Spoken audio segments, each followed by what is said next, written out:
Because human beings by nature seems to forget very quickly. If your wife tells you to buy milk, she has to repeat herself 5 times for you to bring milk sometimes. So Allah knows us. He gave us the prayer, 5 times prayer.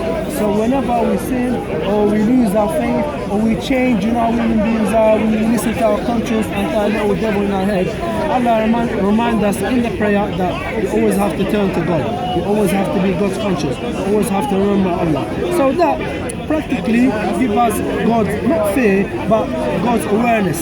So if I'm going to do wrong to you and I pray, I'm always going to remember God. So I've got bad intentions to do something, and it's time to pray, I pray, then it's like Allah is talking to me in practical way. He's saying, come on, you're a pious person, you're talking to God, then you're going to do something bad. So if I was going to do something bad, He would turn me off away from it. You understand? One of the most. That's why it says, إِنَّ الصَّلَاةَ تَنْهَى عَنِ الْفَحْشَاءِ وَالْمُنكَرِ.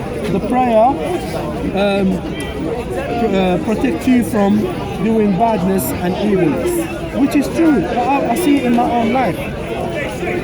So if I got a problem with someone, then I'm gonna sort it out with him, and I go and pray, my heart softens.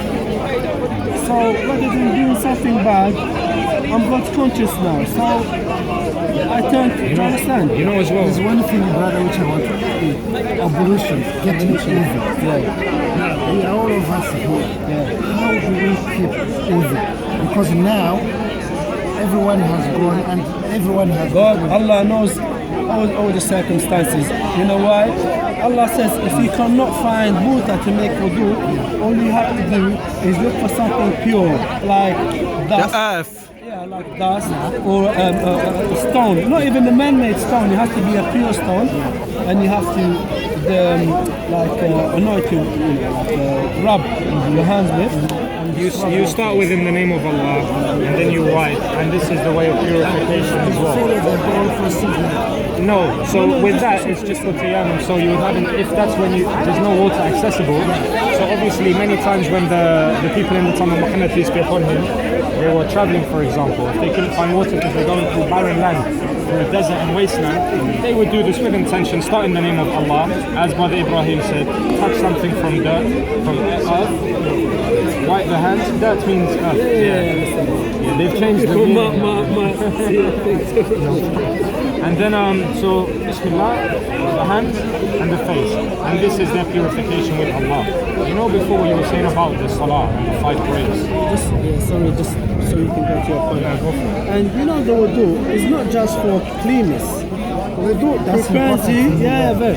Wudu prepares you, like mentally you're preparing yourself that you are going to do something, that you're going to go and worship Allah. So when I said Bismillah and you take the wudu, mentally you're preparing yourself and spiritually to go and engage in worship of Allah. So when you go there, you're fully conscious, you're 100% concentrated on what you're going to do. It's like a warming up. When you warm up before you stretch, before you do something, that's Allah knows human economy and human how we are. So He gives us wudu for that purpose. So you can finish Stick around. So water is a tool of purification. In any aspect of life, you can use water to purify yourself. It's used to dilute liquids, for example, but the main pure element of it is water itself. Water is added to ingredients, right? And it's extracted from ingredients as well. But water in itself is pure, isn't it? It's what people all around the world, in third world countries as well, they look for is water. So you know what you said? I'm going to give a joke first, and then I'll relate it back to something, just to make it a bit light and humorous. So there's a joke that I read on email once, and it was about a Muslim man, and he was on an airline, on the aeroplane, and he went to the bathroom, and he was started to make his wudu. Then one of the stewardesses, she came to tell him that the plane was about to land, and to go to his seat. And he said, okay, no problem, I'm just finishing my wudu, and he's washing everything. The last but not least act of his wudu was to wash his feet. So as he was washing his feet, again the lady, this time she got angry, she said to him, how can you wash your dirty feet in our sink and make our sink filthy like your feet? He got upset and angry with her, turned around to her and said, can I ask you a question? She said, what? He said, how many times a day do you wash your face? She said, it's not relevant. He said, please answer the question. I'm going to go back to my seat. She said, I wash my face 2 times a day, once at morning, once at night. He said, I wash my feet 5 times a day. Therefore, my feet is cleaner than your face. But you know, the whole point of it is, I mean, as Ibrahim was saying, you know, there's the inner purification, but then there's also the physical side of it. How much dirt can your body actually acquire if you're washing nearly every part of your body with water, with the essence of purity? And then, of course, as Ibrahim mentioned, you know, your inner as well, your inner state. And then the salah comes, the 5 times prayer, as you said that you asked us about the salah, and you've seen the salah. How can we keep It's like Allah. I was getting confused and getting a lot of confusion and missing out because back home, the way they teach Islam, they teach It's Uganda, yeah? Uganda. The way they teach it is so radical that people start getting. You know whose fault is that? It's our fault, especially Arabic and speaking people like us and all our sheikhs. Because they the first, the people that they give them Islam, but they have to go there and make sure that they have the right Islam. But they do not. That's the problem. They do not go there. That's the problem. That's a very you big find problem. that you are missing out Salah when actually you are ready for it. But in your mind, because you were told. Let me tell you a story. See Can the I brother finish? oh, sorry. Yeah. In my mind is telling me, you know what, I'm not clean. Because I'm not clean, I haven't got a kanzu, the wear. At the same time, I'm wearing this hat. That's what I mean. At the same time, there is nothing to support it. There is no mosque. So you miss out the 5 prayers because of fear. At the same time, the shoes. But now, I'm looking at it, we are here now. Your conscience is all already set. This is the time for prayers. And I'm now facing Allah.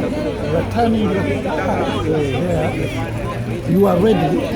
You don't know when you went to the toilet because you know toilet, blah, blah, blah. What Yes, happened? special circumstances. But you are not sure. You know, you made an interesting point, yeah? By the way, what's your name? Abdul Karim. MashaAllah, you got a really nice name, Muhammad and Ibrahim. So when you first approached me, you asked me about, you said you noticed that some people, they're wearing That shoes. was very important. That was, and again, And the fact of where we're doing. So just to clarify again, the reason why we put our heel to our heel is this will block the shoe. In the Quran, he said, يريد الله بكم اليسر ولا يريد بكم العسر. Allah wants ease for you, not hardship and hardness.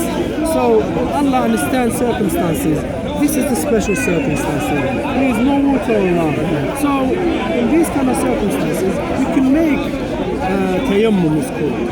With what we say, anything pure when you do it. It's symbolic.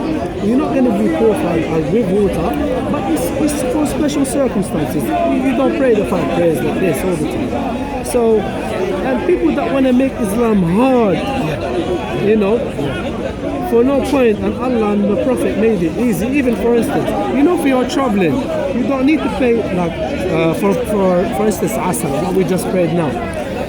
If I'm traveling, I only pray 2 rak'ahs. Asr is usually 4 rak'ahs. As a traveler, Yeah, as a traveler. Allah and the Prophet cut it down. Why? Because you're traveling, you're going to be tired, you've got other things, you're busy. So Allah made it easy for you. And not only did he cut it down, he made a way that you can pray 2 of the prayers together. So you can pray Asr and Dhuhr and Asr together, and then Maghrib and Isha together.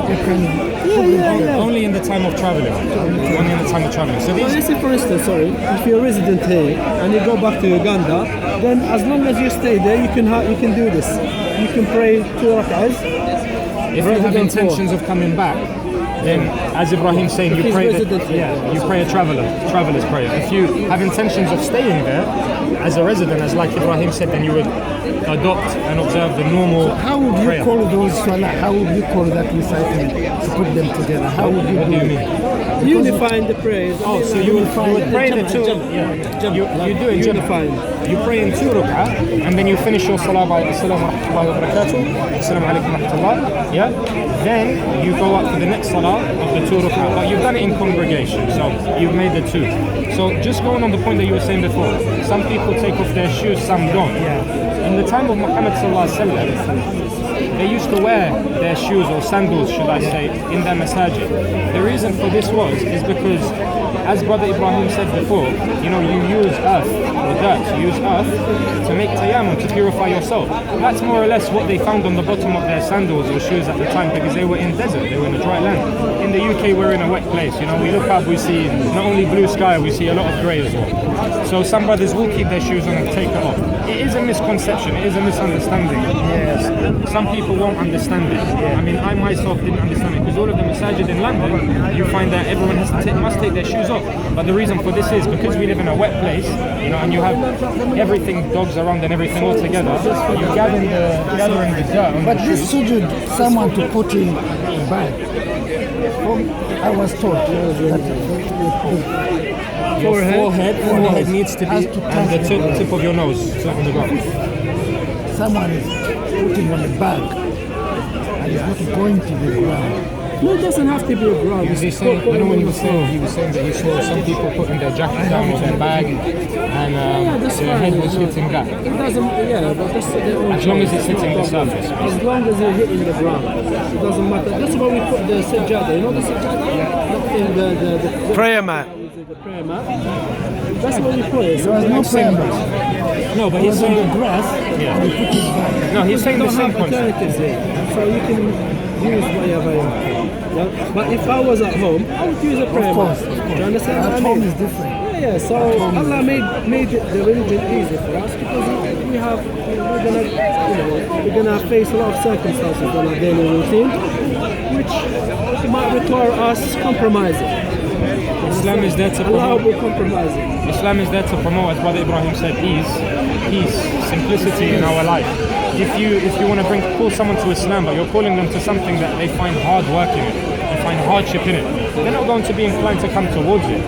If there was someone that learnt about the truth of Islam and then went to find out about these things, fair enough. But a lot of people, they will see like yourself or someone else, but you're Muslim, but they see why are they praying, they're bowing down, everyone else is carrying on.